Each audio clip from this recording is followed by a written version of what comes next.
hermanos, os ruego por las misericordias de Dios. Vemos aquí que lo que está diciendo el apóstol Pablo, mire que comienza con un ruego. Que presentéis vuestros cuerpos en sacrificio vivo, santo, agradable a Dios. En la noche del sábado, o sea, en el día de ayer, aprendimos el principio de las primicias, o sea, el plan financiero, lo que tiene que ver con las primicias. ¿Se acuerdan? Lo que tiene que ver con lo que es allí honrar al Señor con lo primero. Y estuvimos hablando de una ofrenda que allí marcó el corazón de Dios. Ayer hablamos sobre eso, ¿cierto? Que a Dios marcó su corazón, no fue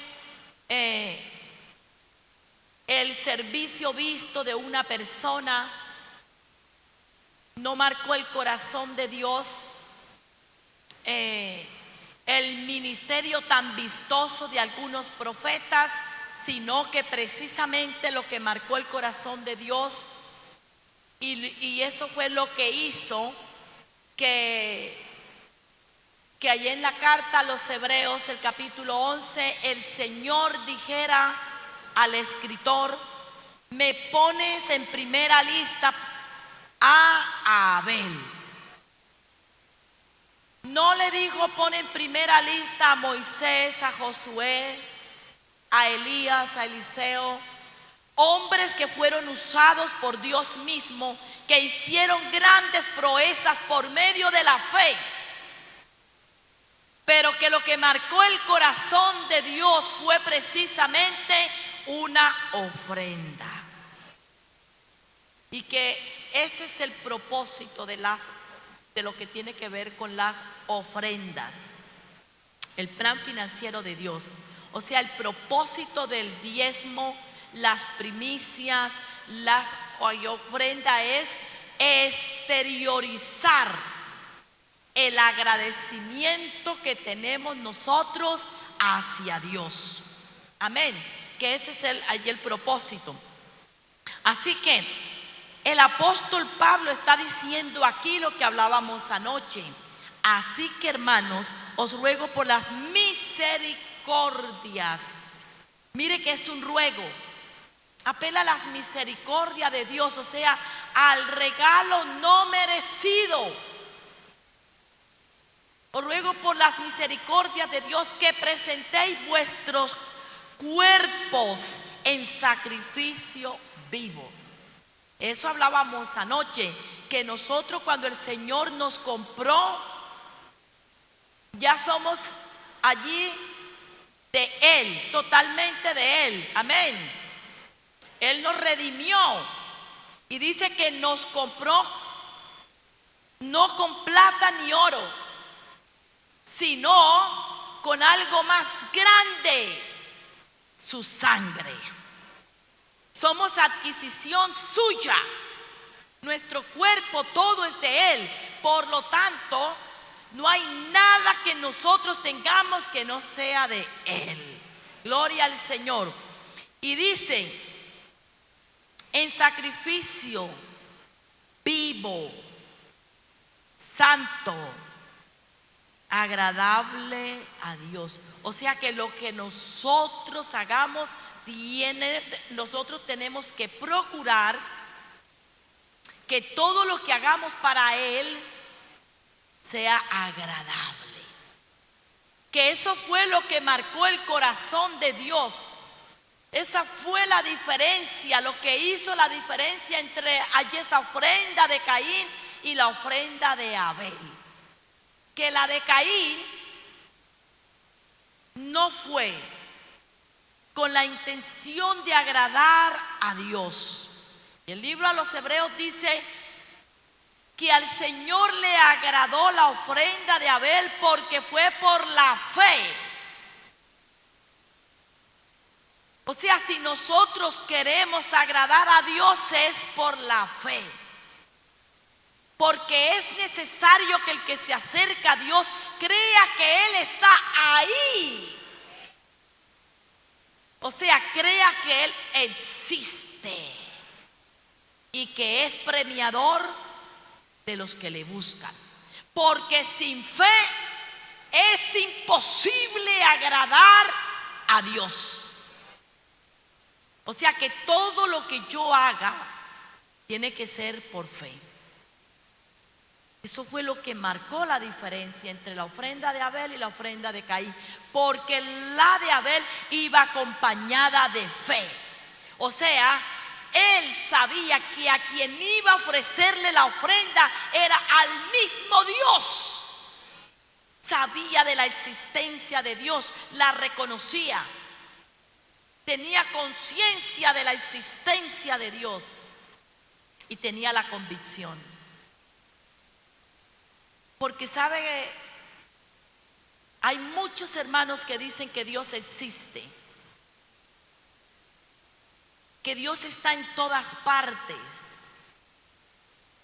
Y siempre lo decimos, ¿cierto? Dios está en todas partes. Pero ¿qué conciencia tenemos nosotros de que Dios está en todas partes? O sea, no hay lugar donde Dios no esté, porque Él lo llena todo. Todo. Pero esos hermanos que dicen que Dios está en todas partes, que es omnipresente, en la práctica no lo creen, no tienen la convicción. ¿Usted sabe, hermano, por qué el creyente se le hace fácil pecar? ¿Usted sabe la razón por el cual pecamos? Por una muy sencilla, que no tenemos conciencia de que Él está ahí, de que Él es omnipresente. Una cosa es decir que Dios es omnipresente, que está en todas partes, y otra cosa es que yo esté convencido que Él está. El que está convencido que Dios está en todas partes no peca. Porque ¿quién va a cometer una infracción con el agente de tránsito al lado? ¿Quién? Si nada más uno va manejando y yo no sé qué pasa, pero uno va bien, ¿cierto? Va con la velocidad exigida, lleva el cinturón, todo está bien, los papeles están en regla y uno va manejando. Pero uno ve a la distancia el agente de tránsito y yo no sé qué pasa, pero uno siente como... Entonces uno hace así, sí, llevo el cinturón. ¿Cierto? Lo primero que uno hace es así, sí, lo llevo. Los que conducimos sabemos eso. Y ve uno la velocidad de una vez. Pero uno sabe que está bien. Pero el simple hecho de mirar, de ver a la distancia a la gente de tránsito, uno como que lo pone a... Si nosotros tuviésemos de verdad la convicción de que Dios está en todo lugar, no pecaríamos. Porque ¿quién va a adulterar sabiendo que Dios está al lado así, ven? Con los ojos pelados viéndolo.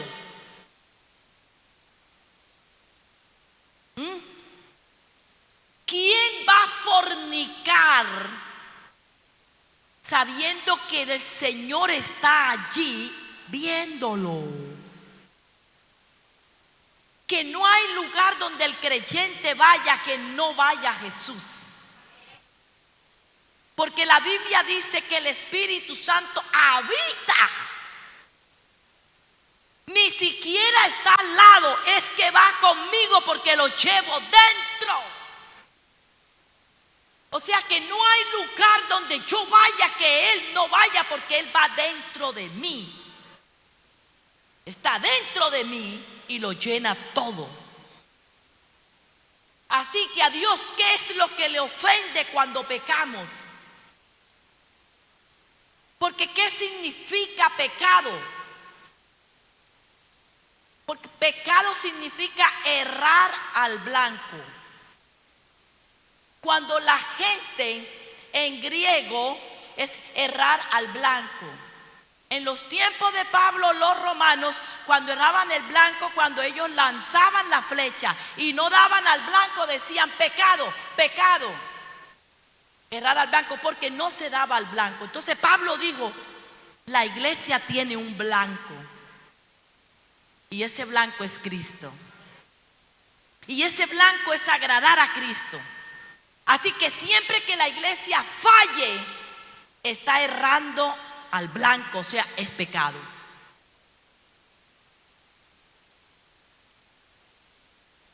¿Qué le ofende a Dios tanto? Porque erramos al blanco.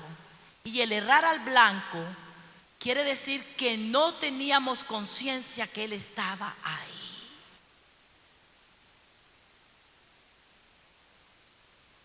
Por eso, el temor de Jehová es el que nos hace a nosotros no errar el blanco. Porque con el temor de Jehová los hombres se apartan del mal. Temor es reverencia, respeto a su presencia. Entonces, ¿quién peca? Quien peca lo que ha hecho es irrespetar la presencia de Dios. Es decir, en mi propia cara pecaste. En mi propia cara fornicaste. En mi propia cara adulteraste. En mi propia cara mentiste. En mi propia cara hiciste ese negocio fraudulento. Eso es lo que le ofende a Dios, porque no respetamos su presencia. El día que tengamos conciencia nosotros de verdad que Él está en todas partes, no pecaremos más. ¿Alguien tiene un aplauso para Él? ¡Aleluya!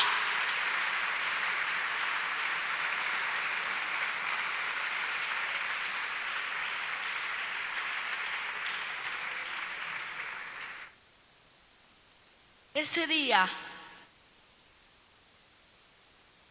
la vida cristiana se vive día a día. De ahí esa letra tan hermosa, un día a la vez. Un día a la vez, mi Cristo, es lo que pido de ti. Ayúdame hoy, yo quiero vivir un día a la vez. ¿Quién se lo sabe? Ayer ya pasó, mi Cristo.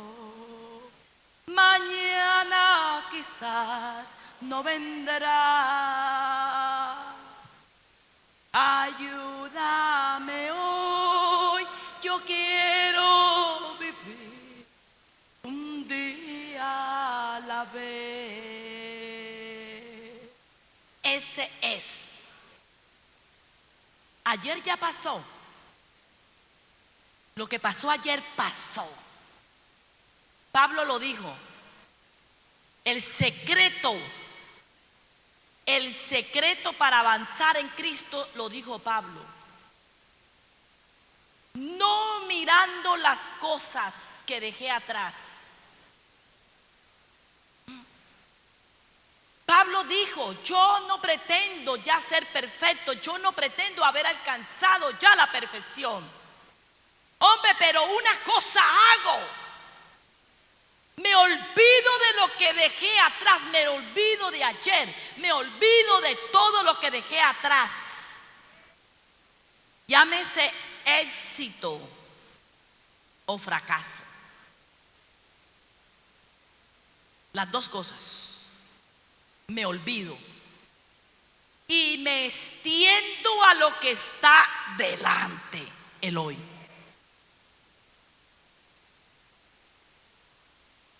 Para ver si logro alcanzar, si logro asir aquello por el cual fui asido. O sea, ¿por qué me extiendo a lo que está delante? Para agarrar aquello que un día me agarró a mí.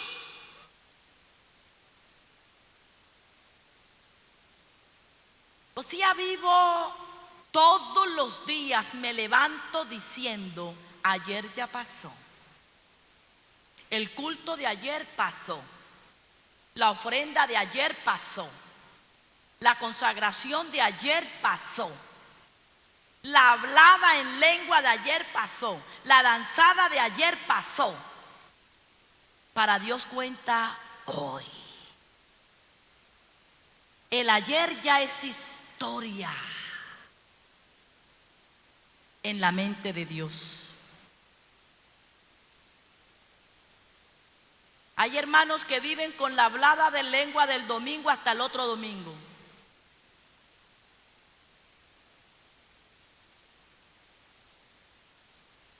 Viven con las experiencias pasadas y en la Biblia están los hermanos que están en el comité ABA. Cuando yo daba, cuando yo cantaba, cuando yo alababa, cuando yo danzaba. Los del comité ABA. Con Dios no es así.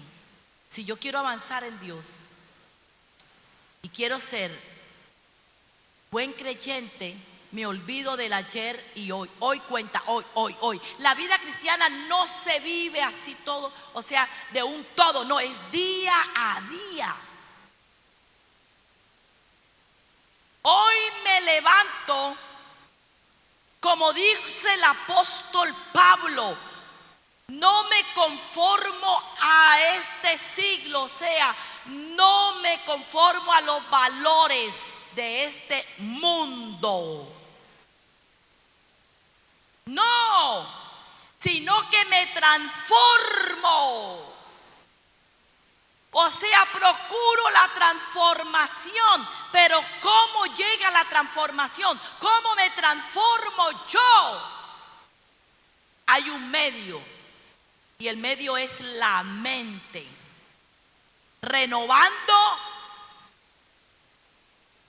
mi mente, o sea, renovando mi conocimiento, renovando mis pensamientos. El renovar en el griego es cambiar. O sea, cambio de mentalidad. Todos los días cambio de mentalidad. ¿Cómo se cambia la mentalidad? La palabra de Dios, la Biblia, es como un rompecabezas, donde las fichas a veces están desordenadas. Y para encontrar la respuesta a un texto, yo debo buscar entre las fichas cuál es la que va al lado.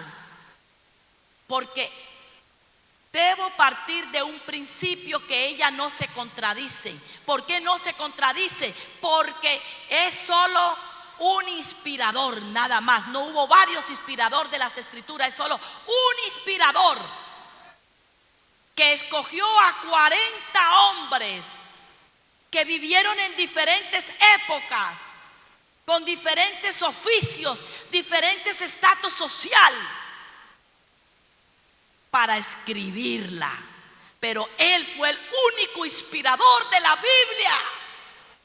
Por eso no hay contradicción, no hay contradicción, porque solo hubo un inspirador, que era el que les decía a los escritores lo que deben escribir. Así que no hay contradicción, desde ahí debo partir yo. Y si no entiendo un texto que yo creo que parece que como que se contradice, Si yo tengo ese principio, digo no hay contradicción porque es solo un inspirador. En algún lado de la ficha, en todo eso, está la respuesta. De ahí que yo no debo sacar un texto de su contexto, sino que debo yo mirar de qué se viene hablando y buscar en los textos que le preceden y los que le anteceden, porque allí están. Entonces, fíjese, hermanos, nada más aquí. Dice, transformaos por medio de la renovación de vuestro entendimiento. En la regla hermenéutica, en la homilética, que es el arte de predicar, ahí dice que yo cuando leo las escrituras, cuando veo un texto, debo hacerle preguntas al texto. ¿Como cuáles? Debo preguntarle para quién está hablando. El para, ¿quién? ¿A quién se lo dijo? ¿Cuándo se lo dijo?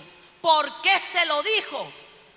El contexto histórico, la cultura del momento. Entonces, cuando yo leo esto, que dice, transformaos por medio de la renovación de vuestro entendimiento, la pregunta que me debe saltar a mí es, ¿cómo me transformo? ¿Cómo hago ese proceso? Porque aquí habla de una metamorfosis, como la de la mariposa, ¿cierto? Que la mariposa primero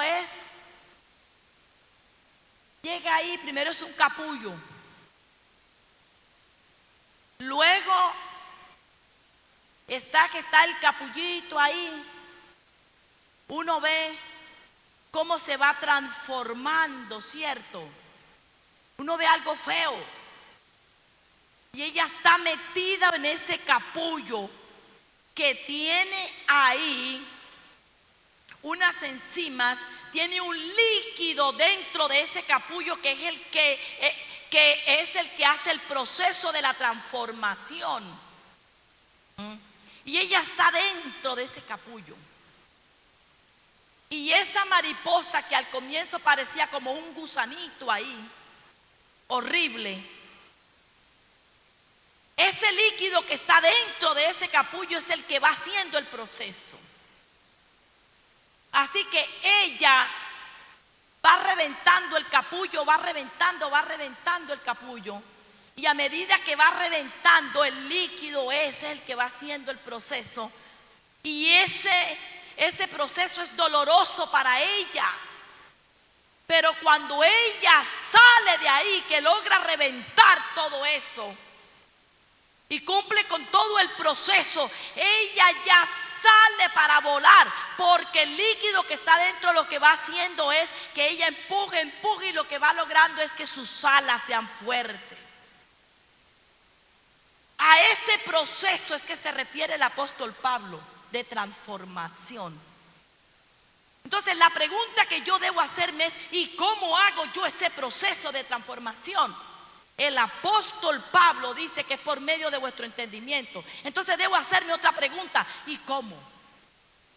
Entonces busco en las fichas y me doy cuenta que la respuesta la tiene el profeta Isaías en el capítulo 28, versículo 10. Mire dónde está la ficha.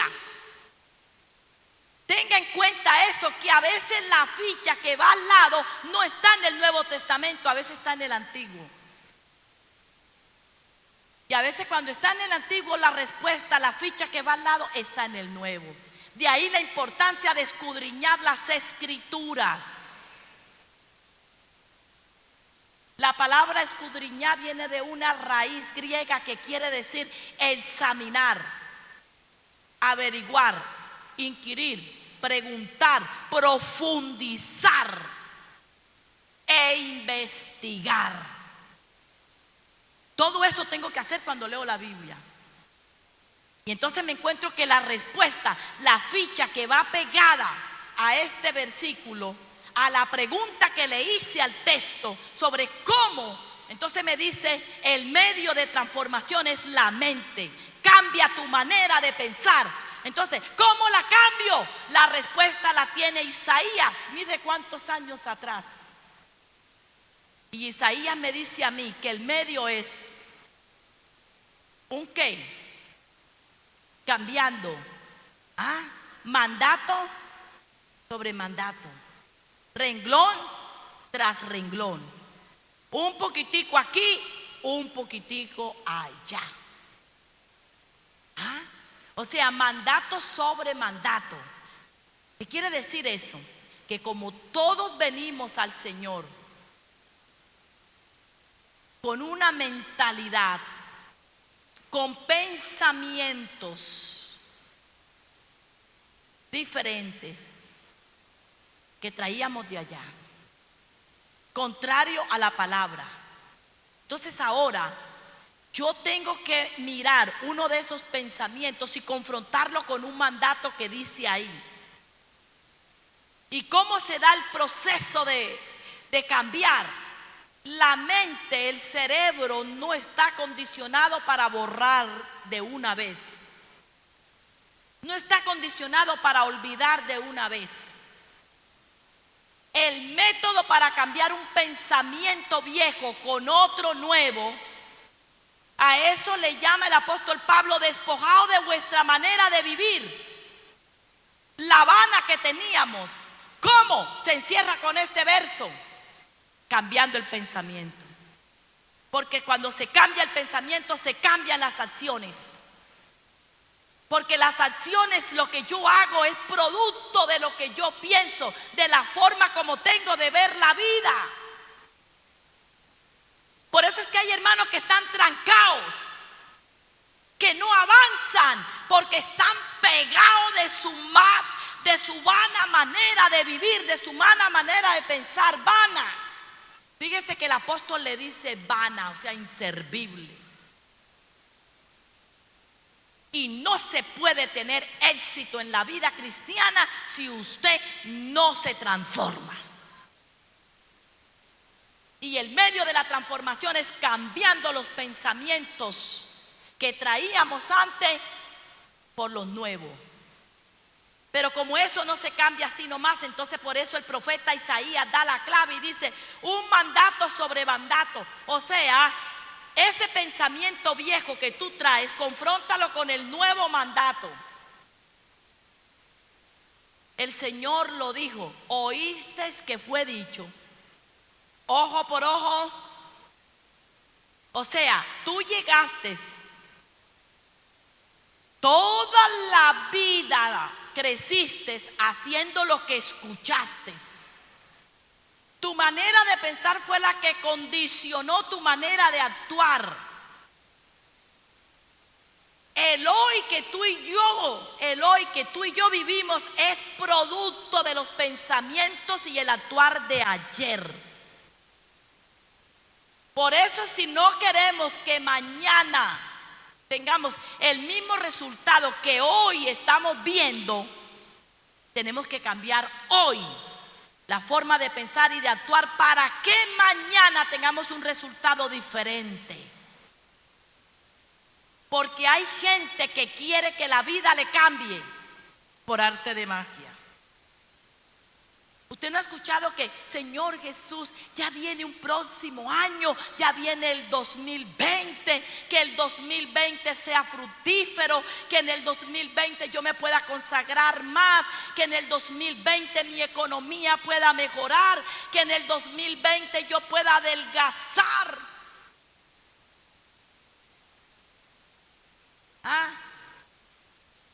Que en el 2020, Señor, mis hijos se conviertan, que creemos que con una oración así esperamos el 2020 con entusiasmo y con positivismo, ¿cierto? Dicen los de la creencia del positivismo. Nosotros no tenemos eso. Nosotros no tenemos el positivismo. A la iglesia se le ha llamado a vivir es por fe.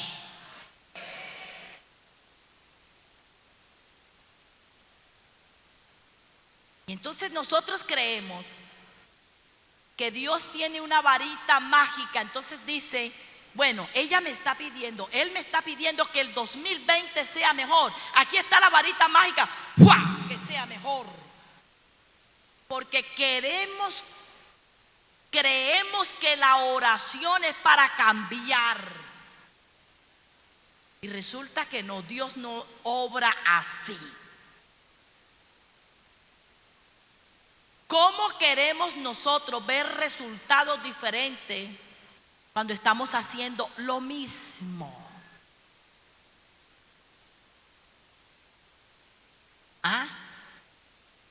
No podemos. Dios no va a obrar nunca.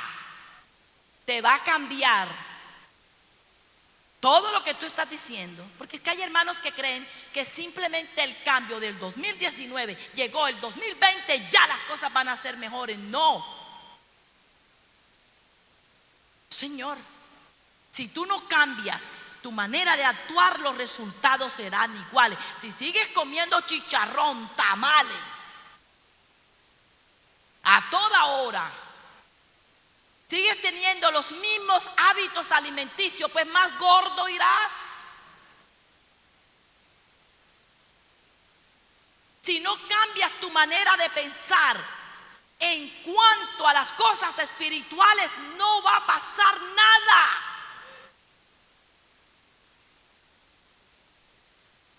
Así que el proceso de transformación se da a través de la mente, el entendimiento, cambiando nuestra manera de pensar. ¿Cómo? Confrontándolo así. Entonces, ¿oíste que fue dicho ojo por ojo, diente por diente?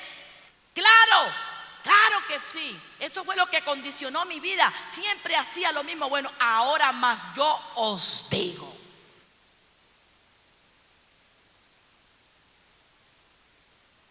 Si te dan en una mejilla, pon la otra. Ese es un mandato sobre el mandato que ya yo tenía. Por eso el Señor le dijo a Isaías, escribe cuál es el proceso de renovación. Mandato sobre. Tú aprendiste esto. Tú has hecho toda la vida esto. Eso es lo que has pensado. Ahora hay un mandato diferente. Ponlo sobre ese. Y no basta con saber el mandato, porque no va a cambiar con saberlo. Nadie cambia con saber.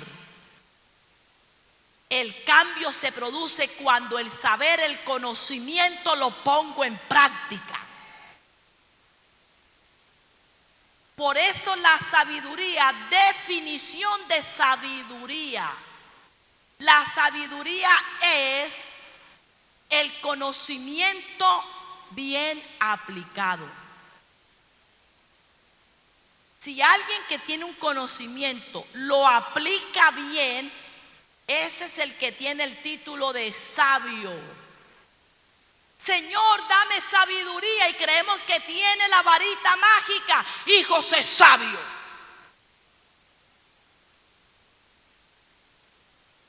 El Señor dice, bueno, tú quieres ser sabio, pero ¿dónde está el conocimiento? Nadie será sabio si no tiene conocimiento, y ese conocimiento debe saber aplicarlo. ¿Cuándo, cómo y en qué momento?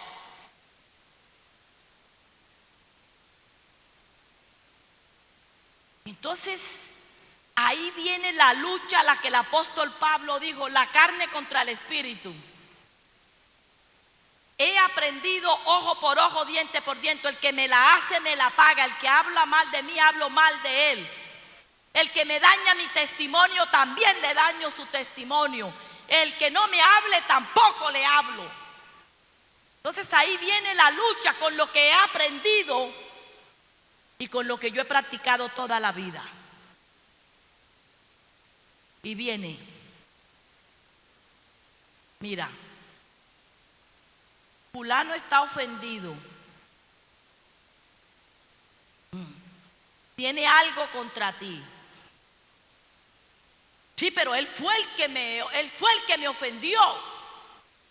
Sí, pero es que tú has condicionado tu vida todo el tiempo con que el que te ofendió es el que tiene que venir ante ti y ofrecerte disculpas. Claro, tiene que ser así. No, pues aquí no. Porque en el reino de los cielos todo es distinto. Los de atrás, ¿qué dicen?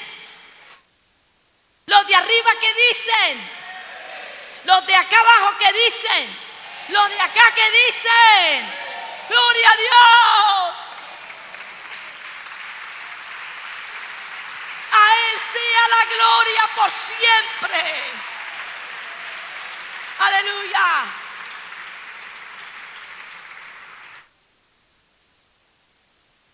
A eso le llamó Pablo: vivid en el espíritu y no satisfagáis los deseos de la carne, porque los deseos de la carne son contra el espíritu y los del espíritu contra la carne. Y ellos no te van a dejar que hagas lo que el espíritu quiere. Entonces está: si ella me ofendió, que venga. Y el espíritu dice: no, ves tú. No, pero ¿por qué?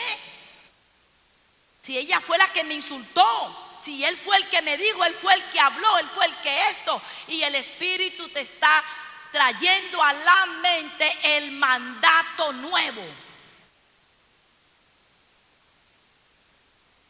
Esa es la causa por la cual muchos hermanos no han salido. Hermanos bautizados, sellados con el Espíritu Santo, pero sus obras todavía son de impíos.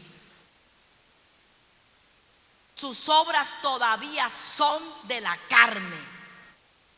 Porque aunque hayan recibido el Espíritu Santo, no obedecen a las inclinaciones del Espíritu Santo. Siguen haciendo lo que su carne les dice, o sea, lo que su mentalidad antigua.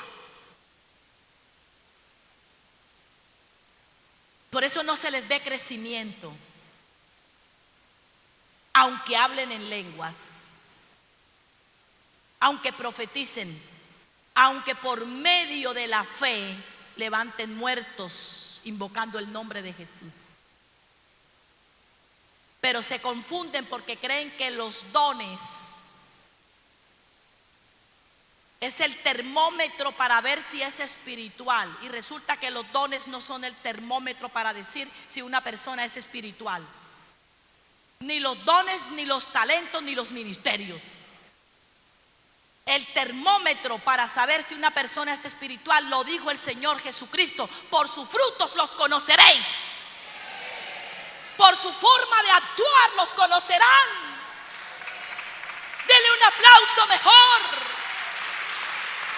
Gloria a Dios.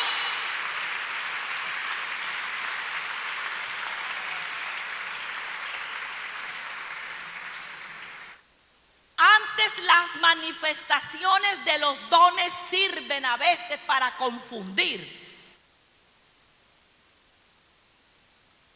Porque hay gente que no entiende cómo si habla cada rato en lenguas, que hay hermanos que hablan tanto en lenguas porque tienen el don de lenguas,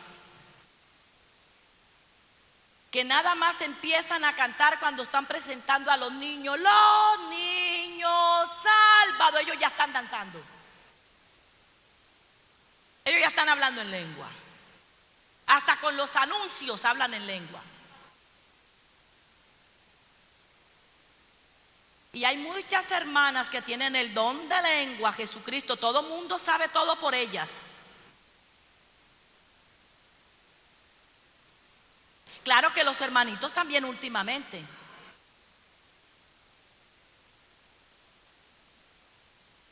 Porque el chisme es sabroso. Eso lo dice la Biblia, que las palabras del chismoso son como bocado suave. Es como un manjar.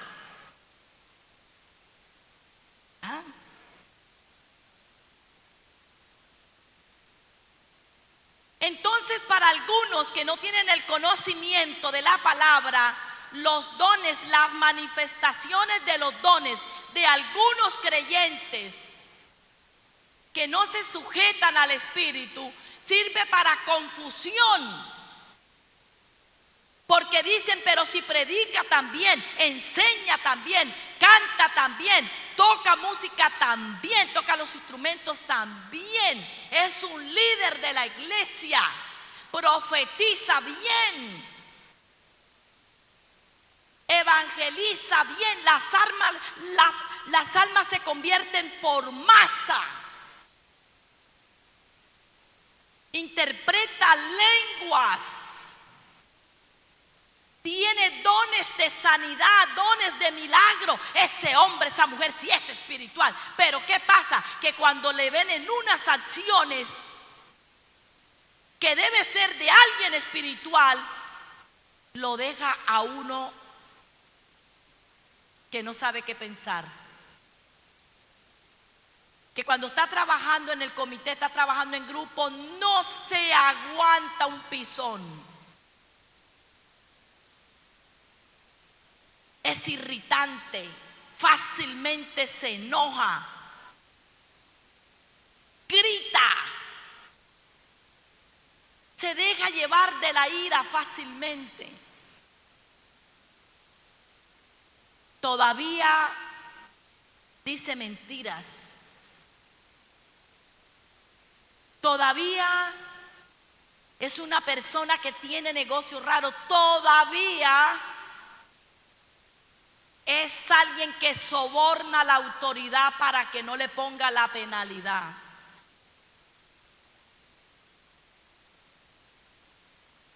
Es una persona que se le hace difícil diezmar todavía. No ofrenda como debe ser. Alguien que todavía no tiene identidad con el cuerpo a quien pertenece. Y entonces las acciones de esa persona confunden porque se le ven los dones espirituales. Porque la manifestación de los dones espirituales no certifican que una persona sea espiritual. Lo que da el certificado de que alguien es espiritual, así no tenga el don de lenguas, así hable en lengua de año en año, es el fruto, las acciones que muestran que Él es de Dios. Dele un aplauso mejor. Recuerde que Él está entre nosotros.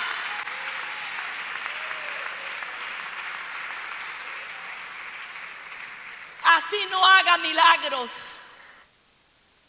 así no profetiza, así no está en ningún comité. De pronto está en el comité de Abel. Samamamahaya. De pronto está en el comité de Abel, que agrada a Dios y que cuando tiene que mostrar de qué está hecho, qué hay en su corazón, lo demuestra en todos los aspectos. Y por eso es que trae la mejor ofrenda. Por eso es que aparta lo primero. Por eso es que no enajena el diezmo. Porque él sabe que el diezmo le pertenece a Dios. Que no se le dificulta ir ante el hermano y decirle: el Espíritu me está diciendo, el mandato que tengo es ir y ofrecerle disculpas al hermano. Porque hay un mandato en las Escrituras que dice: si vas a traer tu ofrenda y te acuerdas que tu hermano tiene algo contra ti, deja tu ofrenda quietica y ve si arréglate con tu hermano. Y después que te hayas arreglado con tu hermano, ven y trae tu ofrenda, porque Dios primeramente mira el ofrendante.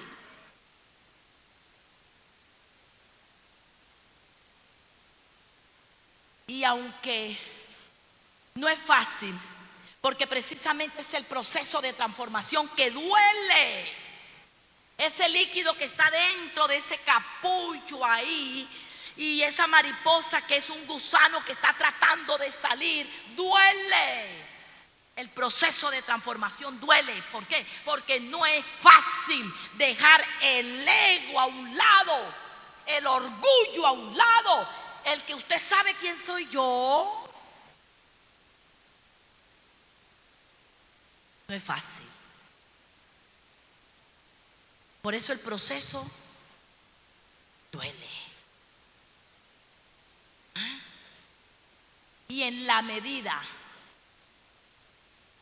en que ese creyente obedezca al Espíritu diariamente, recuerde que estamos hablando del día, no que es algo que se va a conseguir, porque es que es el problema de muchos hermanos. Quieren tener la madurez en un solo, o sea, quieren alcanzarla de una vez. El profeta dijo: el que creyere no se apresurará, porque mi palabra es como llovizna. ¿Cierto? Mi palabra es como llovizna, mi palabra no es como un aguacero. Hay hermanos que quieren vivir de aguacero en aguacero. Y por eso las enseñanzas de transformación, de formación, no les gusta.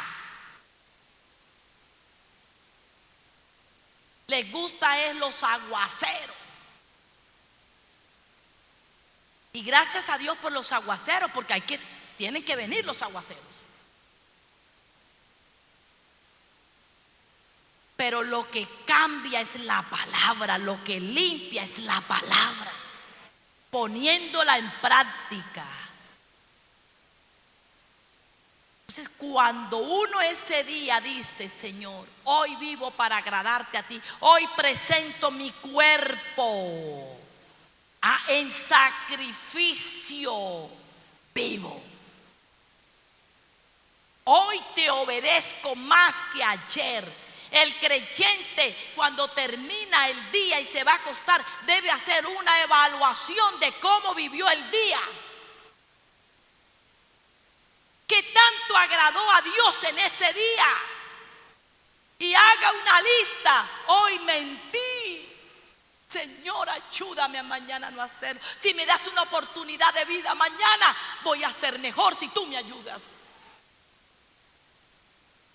Hoy me ofendí fácilmente, hoy hice esto, no. Y hoy me despierto entonces con el deseo de agradarle, teniendo en cuenta que va a estar la influencia del Espíritu y de la carne, o sea, de mis apetitos, de lo que yo he aprendido, de la mentalidad pasada con la que vengo, pero que hoy me renuevo, hoy cambio un pensamiento que está en contra de un mandato y lo practico hoy.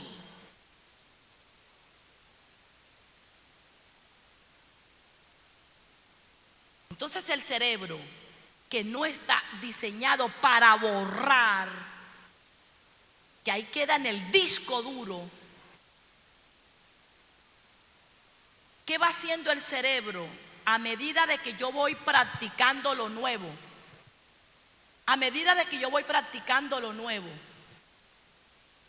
Vea, cuando yo estaba en la universidad, tuvimos un profesor que tuvo unos estudios, unas maestrías. Estaba haciendo yo un diplomado en la Universidad de Santo Tomás sobre pedagogía y didáctica, y me llamó tanto la atención lo que él nos explicaba. Él fue un deportólogo y trabajó mucho con selecciones de muchos países. Entonces él nos estaba enseñando algo que a mí me marcó y que me sirvió para mi vida espiritual. Él decía: vea, el conocimiento sin práctica no genera cambios. Esa palabra la cogí así. Y él nos puso un ejemplo. Él decía, vea, si usted al conocimiento le añade músculo, ese conocimiento se le va a quedar ahí y jamás se le va a olvidar. Entonces él nos puso un ejemplo.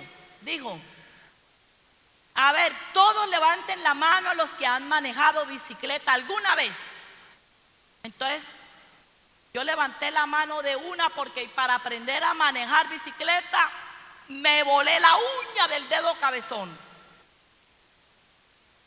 Raspadura en las rodillas. Caída que me di. Pero no desistía hasta que aprendí. Yo creo que así le ha pasado a muchos. Bueno, digo, ahora levanten la mano los que tienen años que no toman una bicicleta, que no la manejan, pero que aprendieron. Pues yo tenía como 15 o 20 años que no. Volví, la levanté. Digo, les hago una pregunta. Si tuviesen que tomar una bicicleta ahora y manejarla, ¿cree que pueden? Dije, claro. Los que han manejado auto, tienen muchos años que no toman un auto. Si tuviesen que otra vez, pueden. Se ha perdido la práctica de pronto, pero todavía lo pueden hacer. Entonces digo, así es el conocimiento cuando se le pone práctica, se vuelve un hábito. Y aunque deje de hacerlo, de practicarlo por muchos años, todavía puede. Entonces vino a mi mente el versículo del Señor. Estas palabras que yo te mando hoy estarán sobre tu corazón y las guardarás. Me acordé de ese versículo y dije, claro, definitivamente la ciencia lo único que ha hecho es descubrir lo que el Señor ha dicho. Porque antes que descubrieran que el agua moja, ya el Señor dijo que el agua mojaba. Dije, con razón. La palabra guardar tiene una raíz hebrea que significa practicar. Con razón el Señor dijo, estas palabras que yo te mando hoy, o sea, esto que tú acabas de escuchar, el conocimiento que has adquirido, guárdalo, o sea, practícalo. Y me fui a la renovación de vuestro entendimiento. Dije, con razón, ese conocimiento que adquiero, que se contrapone con un mandato que está en contra de Dios, debo practicarlo, porque es el método de sacar lo viejo. Porque el cerebro no puede borrar del todo de una vez. Entonces, ¿qué va haciendo el cerebro? A medida que voy practicando, el cerebro va mandando, ese mandato viejo lo va mandando estaba en el consciente, lo va mandando al subconsciente. Y de tanto practicarlo, llega a mandarlo al inconsciente. Y si lo sigo practicando, llega el momento en que ya. Entonces, de tanto practicarlo, ya se vuelve algo que hago no premeditado, sino que sale por inercia.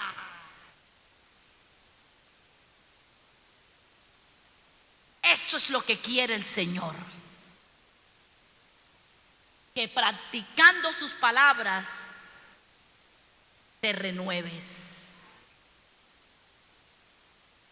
Que obedecer sus mandatos te salga por inercia. Y que hacer un ejercicio en el momento duele, porque hay que ejercitar músculo, duele.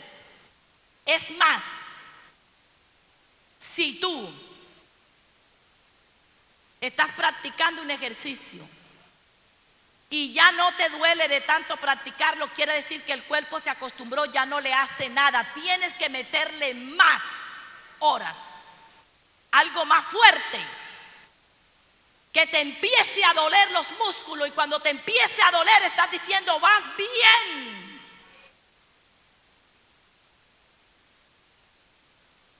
Vas bien.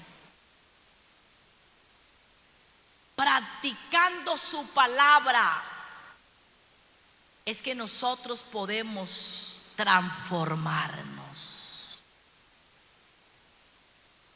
No existe transformación si no hay un cambio de mentalidad. Y no habrá un cambio de mentalidad si no hay práctica de su palabra.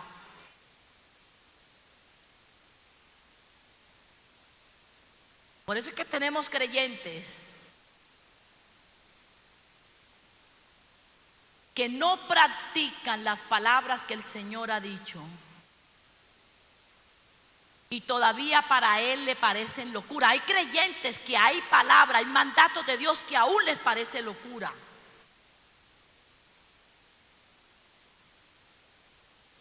Todavía tienen problemas con ciertos textos. Pero es que ¿por qué yo tengo que ir a pedirle, a ofrecerle perdón al hermano? ¿Por qué tengo que ir a disculparme? ¿Por qué y por qué? No y no y no. Quieren entender antes.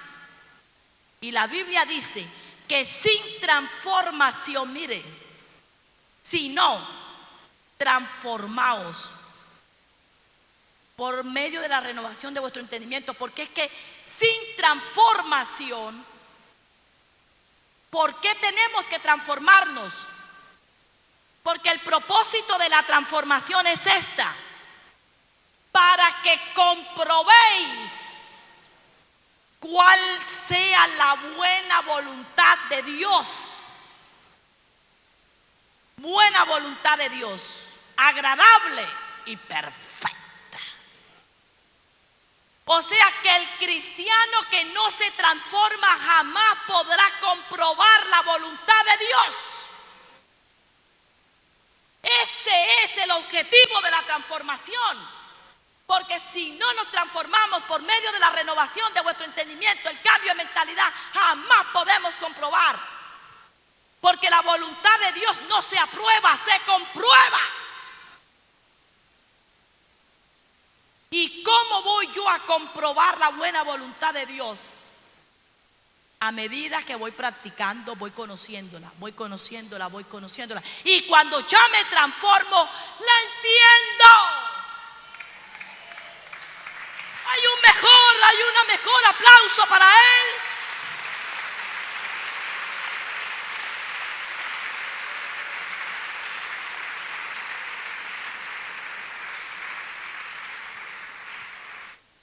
Entonces, cuando yo obedezco a las inclinaciones del Espíritu, a las insinuaciones del Espíritu, voy donde el hermano, hablo con él.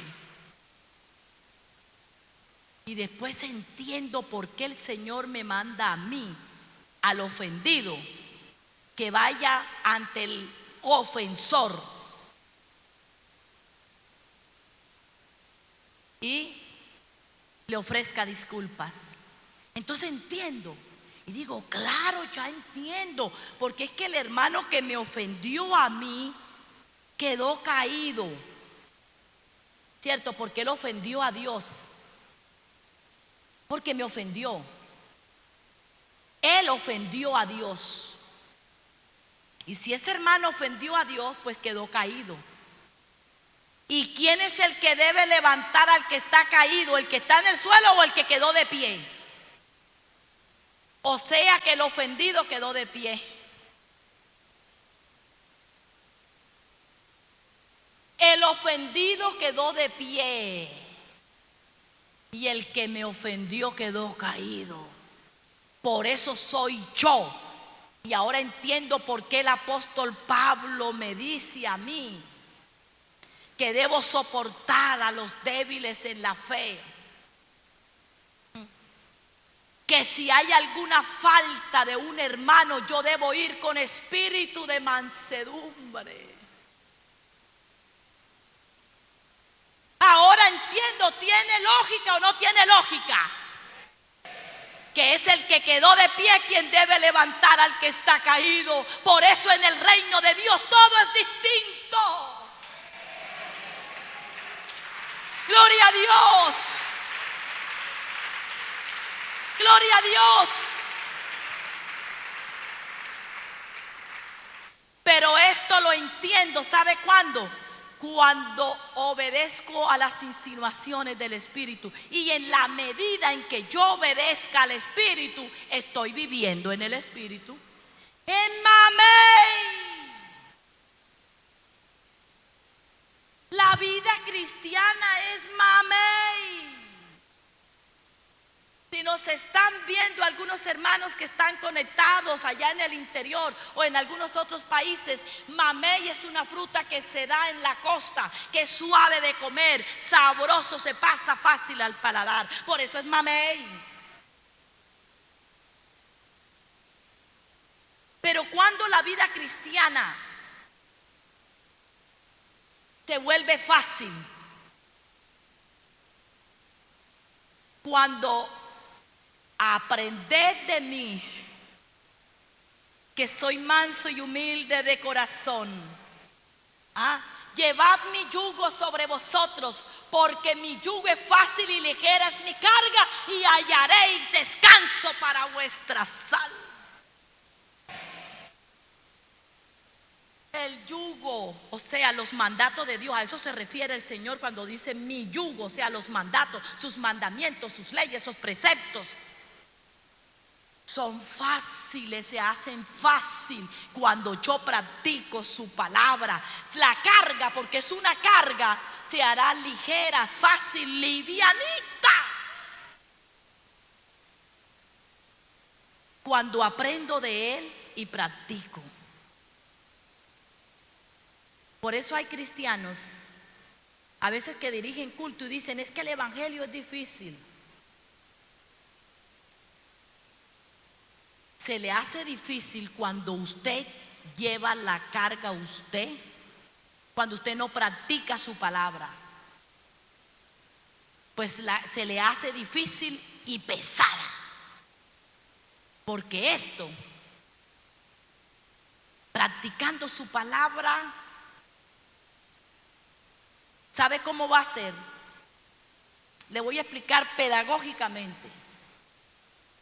Resulta que cuentan que habían un pastor con una licencia local y anhelaba, lógico, como todo pastor que ha salido al ministerio, anhela la licencia general para poder bautizar, ¿sí o no? Para poder ya bautizar. Entonces el pastor estaba, ¿cuándo? Y si ustedes saben que es a los 5 años de ministerio. Y el pastor anhelaba. Hasta el día que sí, Señor, el pastor recibió su licencia general, pero no aparecía ningún candidato para el bautismo. Ni uno. Y el Señor, pero ¿cuándo voy a estrenarla? Hasta que por fin salió un candidato, una hermana de 50 años. Bueno, dijo, aquí está. Gloria a Dios. Y él estaba tan emocionado que el día del bautismo la sumergió y ahí, sumergida, le decía, en el nombre de Jesucristo, y ahí sumergida. Pedro les dijo arrepentido y la anciana, la hermana ahí sumergida.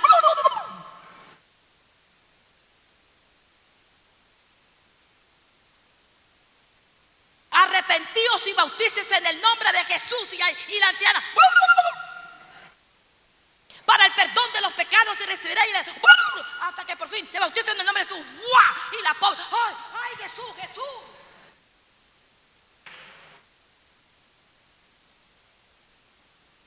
Como a los 5 años, el pastor estaba predicando y preguntó a la iglesia: hermano, ¿qué es lo más duro que a usted le ha parecido en el camino del Señor? Y se levanta ya la señora, la hermana que ya tenía 55, y se levanta y dice: hermano, el bautismo.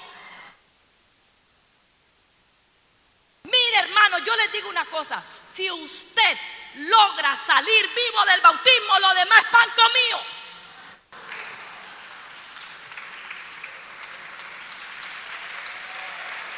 Lo demás es pan comido. El todo es que logre salir vivo, mi hermano. Y siguió diciendo: y a los próximos candidatos para el bautismo, órenle al Señor para que el pastor no les lea el Salmo 119.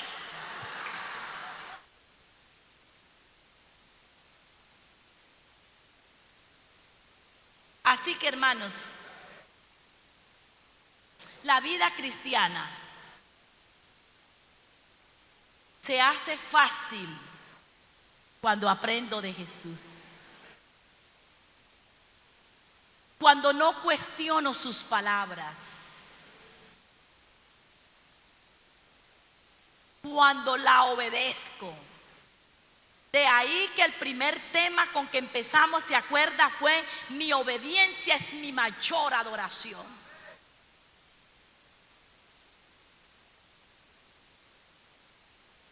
Estamos en unos tiempos que tenemos que saber manejar, con unos adelantos científicos y tecnológicos que tenemos que saber manejar. La tecnología es una bendición cuando la ponemos al servicio de Dios y al servicio de nuestro crecimiento espiritual.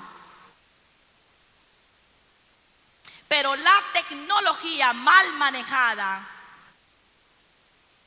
se puede convertir en una piedra de tropiezo para mi crecimiento. Recuerde que la tecnología y todas esas cosas provienen ¿de quién? De la descendencia de Caín. De la descendencia de Caín.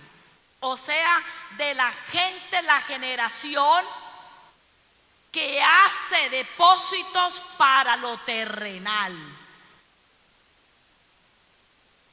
Recuerde que la descendencia de Caín fue la que descubrió el hierro, el ladrillo. De ahí salió Nimrod, que fue el líder de la Torre de Babel. ¿Que es mala? No es mala. ¿Es mala la tecnología? No. Para mí ha sido una bendición. Mire, vea. Aquí, en este iPad, tengo las traducciones de la Biblia, las habidas y por haber. Antes, para escudriñar las escrituras y a investigar, averiguar, inquirir, preguntar, llenaba la mesa de comentarios bíblicos, de libros, de diccionarios. Ahora ya no, ahora todo lo tengo aquí. En todas las versiones tengo la Biblia aquí. ¿Se ha convertido en una bendición para mí? Claro. Ya no tengo que cargar la Biblia impresa, porque ya el adelanto científico, los adelantos tecnológicos nos han facilitado. Gracias a Dios. Pero si usted no tiene cuidado, esa tecnología mal usada la saca del culto. Traemos los celulares porque ahí está la Biblia, ¿cierto? Ahí la hemos descargado. Ya no necesitamos la Biblia impresa. Ya pasó. Como cuando Moisés, ¿cierto? Se le dio las tablas de la ley en piedras. Eso eran casi 12 carruajes que se necesitaban para transportar las piedras. porque eran 612 mandamientos. Era en piedra. Gracias a Dios, cuando vino el descubrimiento del papiro, de los cueros donde se escribían, los pergaminos, fue una bendición. Entonces ya eran pergaminos, pero una cosa tremenda, que solamente podían estar en el templo y en la sinagoga. Nadie tenía acceso en la casa, porque ¿dónde lo iba a meter? Pero gracias a Dios, cuando se descubrió el papel, el adelanto tecnológico, y vino Gutenberg y se inventó la primera imprenta, y lo primero para estrenarla que imprimió fue la Biblia.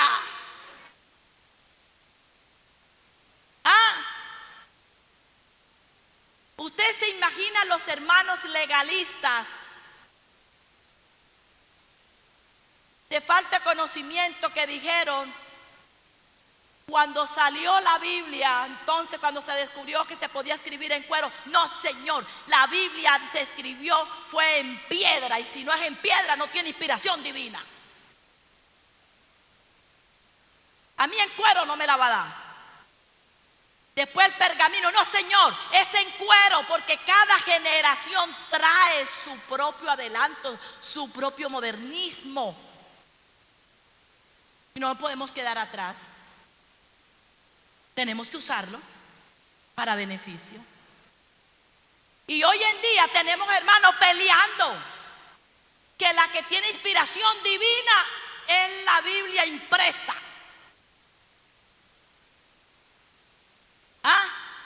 Entonces pelean. Pero no ha sido una bendición, porque ahora nomás traemos el celular y en el celular está descargada la Biblia. Pero ¿qué sucede? Que cada comodidad, cada descubrimiento tecnológico trae su tropiezo. Cuando se imprimió la Biblia, que cada quien tenía acceso a la Biblia y la traíamos al culto, habían hermanos que no atendían las enseñanzas porque aquí era que leían la Biblia. ¿Sí o no? Desordenados. Porque no se puede estar leyendo las escrituras mientras el Señor está hablando. Entonces contra eso había que luchar. Tengo que guardarla. Ahora, ¿contra qué luchamos? Contra que el celular se presta para que si me entra una llamada me saca del culto. Lo dejo en modo silencio. Y como hay WhatsApp, hay Instagram, hay Twitter, hay Facebook, cualquier cosa que me entre, está la tentación de mirar. E inclusive muchos jóvenes, muchos hermanos en pleno culto se mandan WhatsApp. Ahora, ¿es mala la tecnología porque algunos la manejen mal? No. Pero es la tentación del momento con la que debo de luchar. Es una bendición que se transmitan los cultos ahora. Pero ¿qué sucede con tanta transmisión? Tengo acceso a todas las dominicales que se están transmitiendo en este momento. Pero si no tengo cuidado con eso, voy a violentar un principio. Y es que voy a preferir escucharlo en casa, verlo en casa, que obedecer la palabra que dice, no dejando de congregarnos como algunos tienen por costumbre.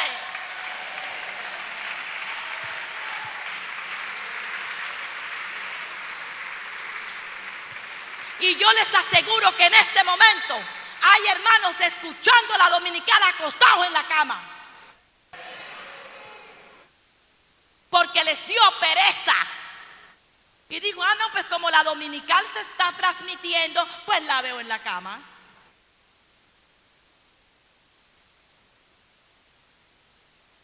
Porque hay cosas buenas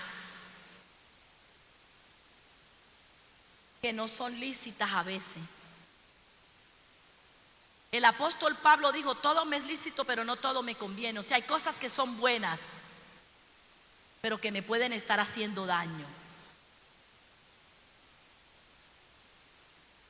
El repollo es bueno, la cebolla es buena, la verdura es buena. Pero para los que tienen problema de tiroides como yo, no nos sirven ciertas verduras, aunque sean buenas. ¿Qué quiere decir eso? Que tengamos mucho cuidado. Una transmisión del culto, el evangelizar por medio de las redes sociales, se entiende que es para las personas que no conocen a Dios. Y que yo como cristiana en un momento, si de pronto estoy trabajando o estoy en algún lado donde no me puedo congregar, qué bendición, allí está. Pero si yo puedo venir al culto y si ya me estoy acostumbrando y pongo de excusa que en la transmisión va a estar y por eso no voy, se convierte en malo. Porque estoy violentando un principio que dice no dejando de congregarnos como algunos tienen por costumbre. ¿Por qué? Porque el congregarnos, el apóstol dice, ahí mismo lo dice, porque nosotros tenemos que estimularnos los unos a los otros, animarnos los unos a los otros, y más ahora cuando veis que aquel gran día se acerca, estén estimulándose, animándose.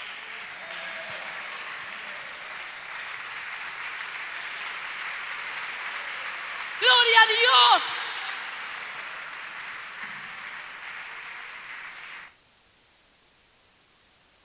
Así que ahora, esta tecnología tan avanzada que estamos viviendo, ¿sabe qué, hermanos? Estaba leyendo yo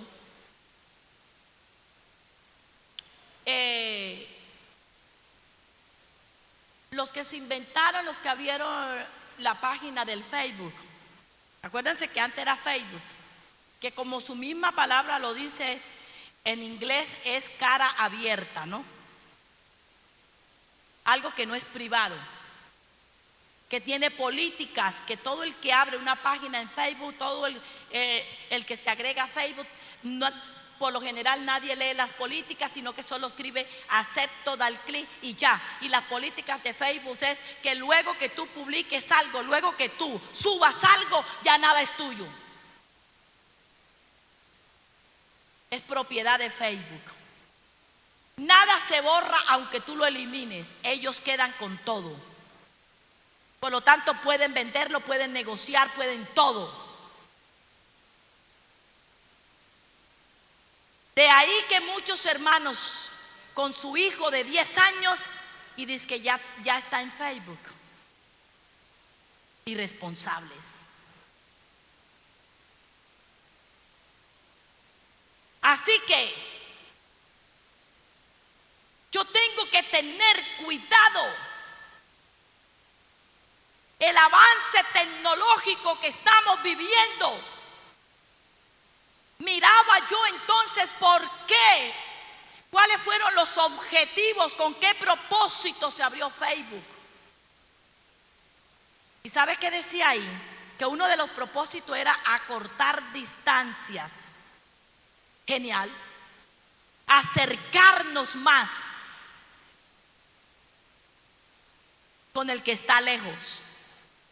Bueno, pero me llamó la atención que le hicieron una pregunta y le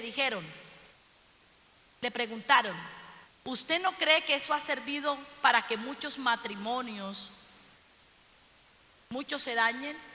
Para que muchas amistades, para que haya rivalidad, para que haya problemas, para que la gente ya suba su problema, para que la gente saque del corazón lo que tiene con fulano y hay una página y la saque. A lo que le contestó el creador de Facebook, ¿sabe qué dijo? Precisamente las redes sociales se hicieron para probar ética, para probar moral, para probar principios. O sea que si hay una época en que se está probando los principios de verdad, es esta. Por eso es que encontramos muchos hermanos que usan las redes sociales para ofender, para hablar mal, para criticar. Y simplemente está Facebook logrando el objetivo, Twitter está logrando el objetivo, Instagram, todas las redes sociales, y es sacar a luz lo que hay en el corazón de la gente. Principios.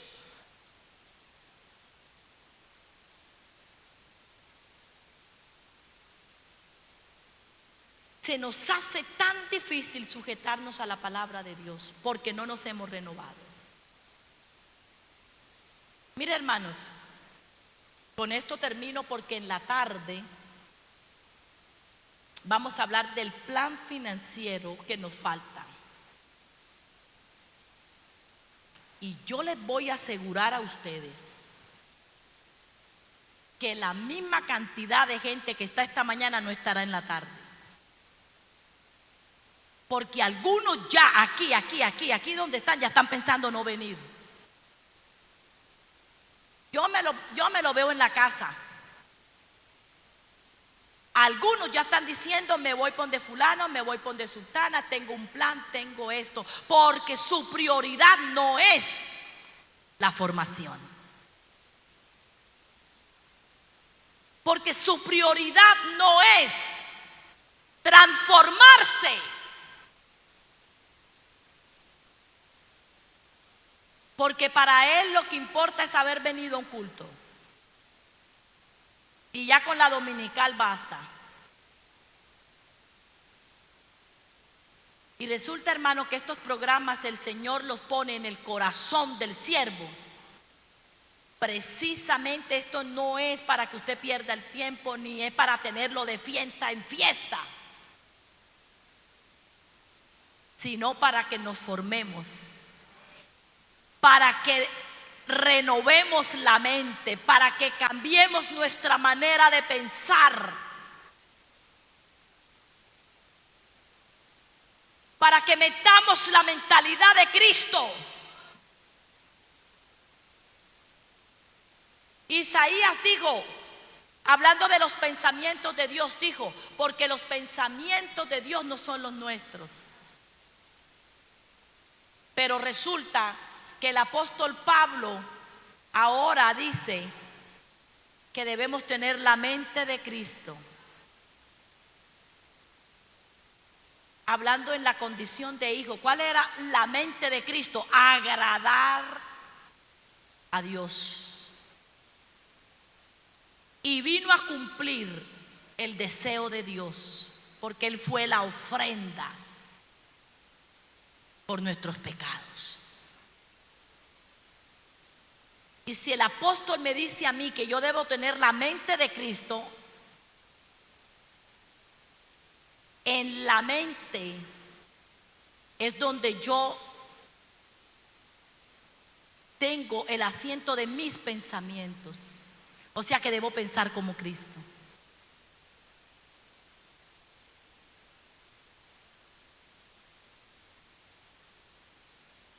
Usted, hermano, pídale al Señor: yo quiero, Señor, lo que tanto cantamos. Yo quiero más de ti.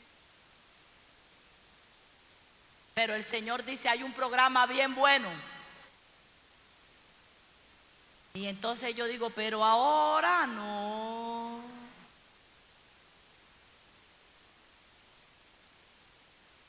Cantamos: todo te lo debo a Él.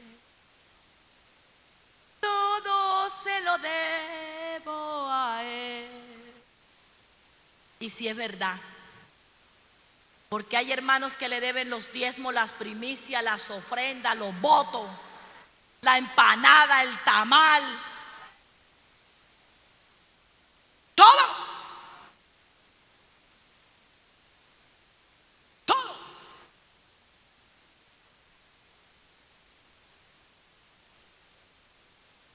Porque estamos siendo oidores olvidadizos. Esta es la generación que está acumulando tanto conocimiento. Porque tenemos el conocimiento al alcance de un clic de todo lo que quiera aprender. Es la generación que sabe más hermenéutica, el arte de interpretar, sabe más exégesis, el arte de aplicar. Es la generación que sabe mucho más. Por eso es la generación que más cuenta tendrá que darle a Dios, porque más se le está dando. Porque entre más sepamos, más responsables nos hacemos.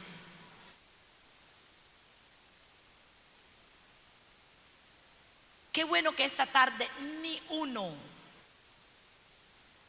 que usted se diga a sí mismo: yo quiero más. Señor, yo quiero más. Porque se acercan días peligrosos. Se acercan días peligrosos. Alguien dijo: antes de que el Señor venga, va a haber una manifestación, un avivamiento para que se prepare la iglesia. Eso no dice la Biblia. Antes la Biblia dice que su segunda venida, o sea, la venida del Señor se divide en dos partes: el arrebatamiento, que es para llevarse a su iglesia, de la cual el mundo no se va a dar cuenta.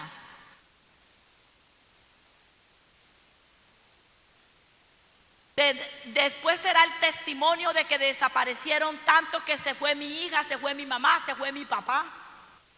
Pero el mundo no se va a dar cuenta cómo será, porque la Biblia dice que será en un abrir y cerrar de ojos. O sea, eso la Biblia, por eso será, ahí se cumple el versículo que vendrá como ladrón en la noche. O sea, como ladrón en la noche es a llevarse lo que es de él. Un ladrón no avisa cuando va a entrar, porque si avisara, su tagualazo se lo lleva. ¿Sí o no? Si usted sabe que un ladrón se le va a meter esta noche en su casa, la tranca segura. Ahí es donde se cumple el versículo que él vendrá como ladrón en la noche. O sea, sin hacer bulla. Viene como ladrón al mundo. O sea, no porque será un ladrón, no. Es hablando de la forma como el ladrón entra, sin avisar. Viene a llevarse lo suyo.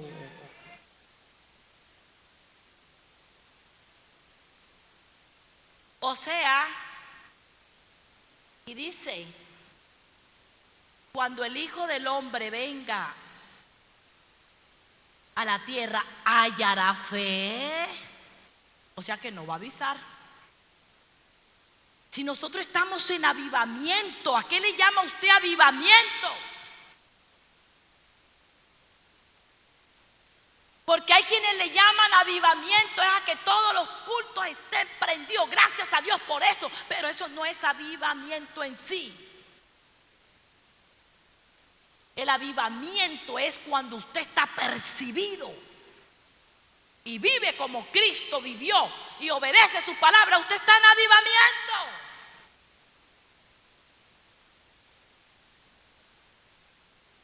Y la segunda etapa de la venida del Señor entonces es cuando todo ojo le verá, pero vendrá con nosotros. En su primera etapa nos arrebatará y una nube nos ocultará porque lo esperamos a Él, ¿cierto? Junto con los que resucitan en las nubes. Nadie se dará cuenta. Pero en su segunda venida, o sea, en la segunda etapa, recuerden, hermano, la venida del Señor se divide en dos etapas. La primera, que es el arrebatamiento a llevarse a lo suyo, donde el mundo no se dará cuenta, porque Él en la nube. Pero en su segunda venida va a ser visible. Vendrá con las nubes. Y ahí es donde se cumple el versículo, que será como el relámpago que sale del oriente y se muestra al occidente. Un relámpago se ve porque truena. O sea, va a tronar tanto que el mundo se va a dar cuenta. ¿Usted qué está esperando? ¿El trueno? ¿O que sea sin aviso? Porque si está esperando el trueno, pobrecito papá.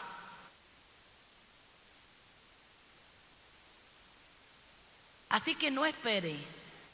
No, nosotros tenemos que estar apercibidos y listos. Hermanos, colóquense de pie.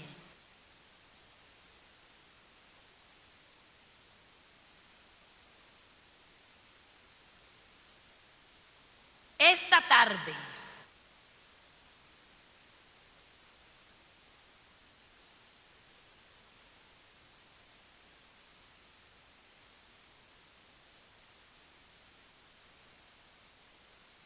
amén. Vea, hay una sugerencia de su pastor. Y cuando usted sabe que el pastor sugiere, esa es una sugerencia camuflada, que quiere decir un deseo que se debe hacer. Y es comenzar a las 6 de la tarde. De 6 a 9, prográmese. Así como cuando estaba usted participando de las obras de la carne y ya estaba planeando qué decirle a su esposa para salir a tomar. Y ya estaba planeando qué hacer, y a una fiesta ya. No, hermano, emociónese. Nosotros tenemos que emocionarnos porque son las fiestas nuestras. Debe haber emoción. Porque Dios quiere prepararnos.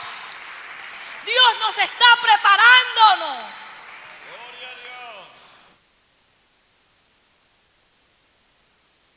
Así que no se pierda esta tarde. Iglesia de Cristo. Iglesia, congregación en los fundadores. Este mensaje no lo tenía preparado. Si usted mira mi iPad, no hay nada ahí de lo que el Señor habló en esta mañana. No hay nada, solo el versículo, porque ese no era. No fue que el Señor me lo cambió, no. Porque el Señor es omnisciente. Él no dice, ay, no, ese no es este, no. Es que el Señor dijo, no, ese no es el que yo quería. Ahora vas a enseñar lo que yo quiero.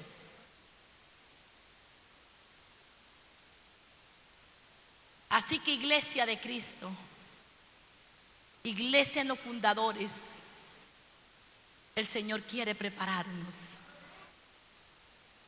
El Señor quiere que nosotros seamos mejores. Porque aquel gran día se acerca. Porque el que ha de venir vendrá y no tardará. Ya no falta nada. Ya todo está listo. Levante sus manos y dígale, Señor, levante sus manos en esta mañana. ¿Qué hará usted con lo que acaba de escuchar? ¿Qué hará usted con lo que acaba usted de aprender?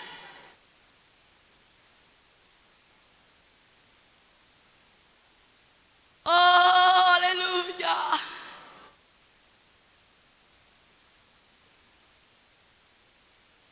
Aleluya. Yo siento que Dios quiere levantar a alguien que está caído en esta mañana, porque su amor lo quiere levantar. Alguien que le está diciendo: Señor, yo quiero más de ti. Dios te quiere dar, te acabó de dar en esta mañana. Alguien que le está diciendo: yo quiero servirte mejor el otro año, yo quiero ser mejor el otro año, yo quiero que mi vida cambie el otro año. A ese Dios en esta mañana le digo: ¿cómo?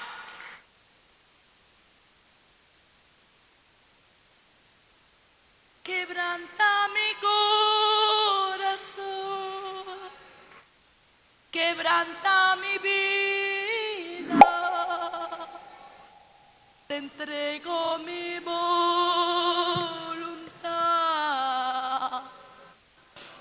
Tú ora, mientras el grupo de alabanza va cantando, tú charla con Dios, charla con Dios.